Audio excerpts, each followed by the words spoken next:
అధ్యాయము 42. సమాధి అనంతరం భోజనం చేసి వెళ్ళిన శ్రీ సాయి. శ్రీ సాయినాథుడు మహాసమాధి పొందిన తర్వాత కూడా అనేక మంది భక్తులకు, సాధకులకు ఇప్పటికీ దర్శనం ఇవ్వడం ఆధ్యాత్మికంగానూ ఐహికంగానూ అనేకులకు జీవితంలో కష్టాలు, సమస్యలు ఎదురైనప్పుడు మనసా ప్రార్థించిన వారికి ఆయన సాయం చేయడము ఈనాటికి జరుగుతున్నదే. అనేక మంది ఈనాటికి స్వప్నంలోనూ ధ్యాన స్థితిలోనూ బాబాను దర్శించిన వారు అనేక మంది ఉన్నారు. ఇందులో ఆశ్చర్యం లేదు. కానీ అన్నిటికన్నా ఆశ్చర్యం ఏమిటంటే, సాయిబాబా సమాధి చెందిన తర్వాత శరీరంతో చూచిన భక్తులలో కూడా బహుకొద్ది మందేమో. అలాంటి ఆశ్చర్యకరమైన అనుభవం జరిగిన సాయిబాబా భక్తులలో ఒకరైన మాతా కృష్ణప్రియ అద్భుత అనుభవాలు అందరికీ కూడా వినిపించడం జరిగింది. హైదరాబాదులో ఒక ఆదివారం సత్సంగం జరిగిన తర్వాత నాగపూర్ నివాసిని అయిన మాతాజీ కృష్ణప్రియ గురుదేవుల ఇంటికి వచ్చి సంకీర్తనలో పాల్గొన్నారు. ఆమెను ద్వారం దగ్గరే గురుదేవులు ఎదుర్కొని ఆమె చేతికొక మల్లెపూల చెండు అందించారు. మేమందరం ఆమె సరాసరి వెళ్ళి ఆ దండను సత్సంగంలో ఎదురుగుండా బల్ల మీద ఉన్న శ్రీ సాయినాథుని ఫోటోకి వేస్తారని భావించాం. కానీ అలా జరగలేదు సరికదా. ఆమె భక్తితో ఆ దండను గ్రహించి క్షణకాలం ధ్యానించి బాబా ఫోటోకు పక్కనే ఉన్న బాలకృష్ణుని మెడలో ఉంచారు. అందరం ఆశ్చర్యపడ్డాం.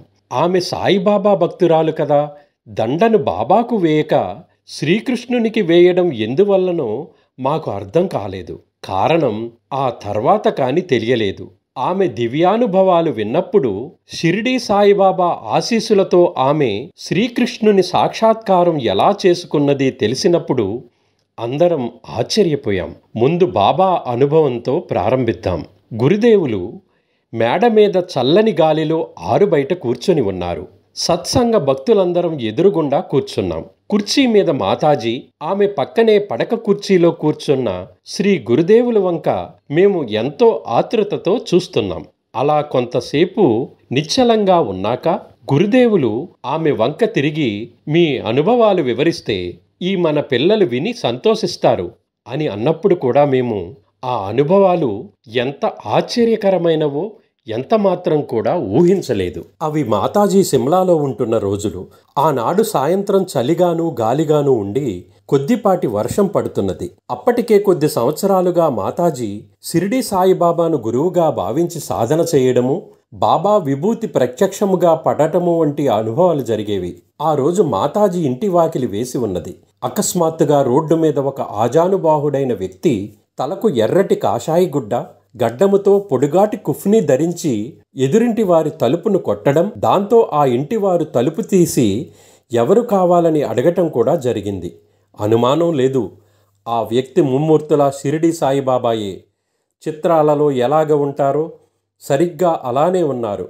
స్పష్టంగా చేతులతో తలుపు తట్టి మాతాజీ పేరు, ఆమె భర్త పేరు చెప్పి మరీ ఫలానా వారి ఇల్లు ఎక్కడా అని అడిగారు. తెలియకనా?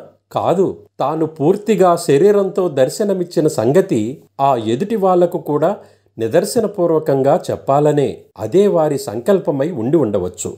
ఎలాగైతేనేం ఎదురింటి వారు మాతాజీ ఇల్లును గుర్తుకి చెప్పి తోడు కూడా ఒక నౌకరు పిల్లవాడినిచ్చి ఇల్లు చూపమని పంపారు. ఎవరి సాధువని ఆశ్చర్యపోతూ వాసుదేవనే ఆ నౌకరు పిల్లవాడు ఇప్పటికీ ఉన్నాడు. వర్షంలో బాబా తడవకుండా పైన ఒక గొడుగు పట్టుకుని ఆయనకు దారి చూపిస్తూ మాతాజీ వాళ్ళ ఇంటి ముందు ఆగి ముందుకు చూపించాడు. అతనెంత అదృష్టవంతుడో ఆ సమయంలో అతనికే తెలియదు. అతడు బాబా యొక్క గొడుగు పట్టుకుని అలా దారి చూపిస్తూ రోడ్డు మీద అటూ ఇటూ వింతలు చూస్తూ నడిచాడు. మామూలుగా బాబా గురించి పెద్దగా పట్టించుకోకుండానే తీసుకువెళ్ళాడు. తలుపు తట్టగానే మాతాజీ తలుపు తీసి ఒక్కసారి ఎదుట నిలబడ్డ సాయిబాబాను చూసి నిర్ఘాంతపోయింది. నోట మాట రాలేదు. నిజమా కలా? ఆమె ఆశ్చర్యానికి మేరలేదు. ఆమె అలా నిల్చుని మాట్లాడకపోవడంతో నౌకరు కుర్రవాడు బాబాను ఇంటి లోపలికి ప్రవేశపెట్టాడు. ఆ తర్వాత నిర్ఘాంతపోయిన మాతాజీ వంక చూసి బాబా పాద నమస్కారం చెయ్యి అని అంటూ ఆదేశించారు. గంభీరంగా ఉన్నది ఆ కంఠస్వరం. ఇంట్లో ఎవరూ లేరా సమయంలో. ఆ తరువాత చటుక్కున తెలివి తెచ్చుకొని బాబాను భోజనం చేయమని కోరారు. సరేనని అంగీకరించి బాబా అక్కడే డ్రాయింగ్ రూములో ఉన్న బల్లపై కూర్చొని తన చేతికర్రను గోడ కానించి పెట్టారు. మాతాజీ అన్నం వడ్డించడం, బాబా భోజనం యథావిధిగా చేయడము జరిగిపోయిన తర్వాత ఆమె నీళ్లు పోస్తే బాబా తన చేతులు కడుక్కొని పుక్కిలించి నోరు శుభ్రం చేసుకుని యువతలికి వచ్చారు. ఆ తర్వాత మాతాజీ తువ్వాలిస్తే చేతులు తుడుచుకొని బాబా వరండాలోకి వచ్చి అక్కడ కొన్ని విషయాలు ఆమెకి చెప్పి అలా చూస్తుండగానే నడిచి బజారులోకి వెళ్ళారు. వెనక వాసుదేవ్ కూడా వెళ్ళాడు. వీధిలోకి వెళ్ళాక కూడా బాబా కనిపించారా అని గురుదేవులు ప్రశ్నించారు మాతాజీని. దానికి మాతాజీ, కనిపించారు, కనిపించడమే కాదు, అలా ఆయన రోడ్డు మీద నడిచి వెళ్ళడం ఇంకా చాలామంది కూడా చూశారు. ఆయనను దింపి వెళ్ళడానికి వచ్చిన పిల్లవాడు వాసుదేవ్ బాబాను కొంచెం అనుసరించాడు. రోడ్డు మీద ఊడుస్తున్న 2 నౌకరులు ఆయనను గమనించారు అంటూ, అలా ఎందుకు గమనించారు అంటే దానికి ఒక విచిత్రమైన కారణం కూడా ఉంది. మా ఇంటి ముందు రోడ్డు సిమ్లాలోని కొండను ఆనుకుని ఉన్నది. రోడ్డుకు కుడివైపున పెద్ద లోయ.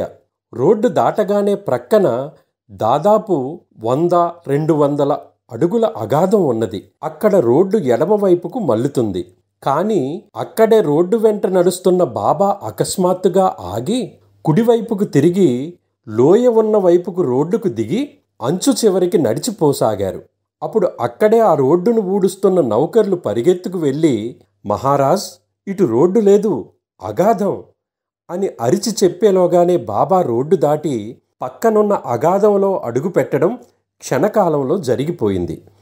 నౌకరులు ముసలి సాధువు చనిపోయాడని అరుస్తూ పరిగెత్తి రోడ్డు చివరికి వెళ్ళి కిందికి చూడగా బాబా ఆ లోయపై కొన్ని అడుగులు గాలిలోనే వెళ్ళి అక్కడే వాళ్ళ కళ్ళ ముందు అంతర్ధానమయ్యారు. ఇది సిమ్లాలో పట్టపగలు అనేక మంది చూస్తుండగా జరిగిన అనుభవం. ఇలాంటి అనుభవాలెన్నో మాతాజీ ఆ రోజు గురుదేవులు అడుగగా మాకు వినిపించారు. అలాంటి అనుభవాలను పొందిన మాతాజీ అనుకోకుండా మా కోసమే అన్నట్లు హైదరాబాదు రావటము, అవన్నీ మాకు వినిపించడము గురుదేవుల సంకల్పం ద్వారా బాబా సంకల్పంగా జరిగింది అని మా అందరికీ అనిపిస్తుంది. ఇంతేకాక మాతాజీ బాబాతోటి తమ అద్భుత అనుభవాలు ఇంకా ఎన్నో చెప్పారు. ఓం నమో శ్రీ సాయినాథాయ నమః.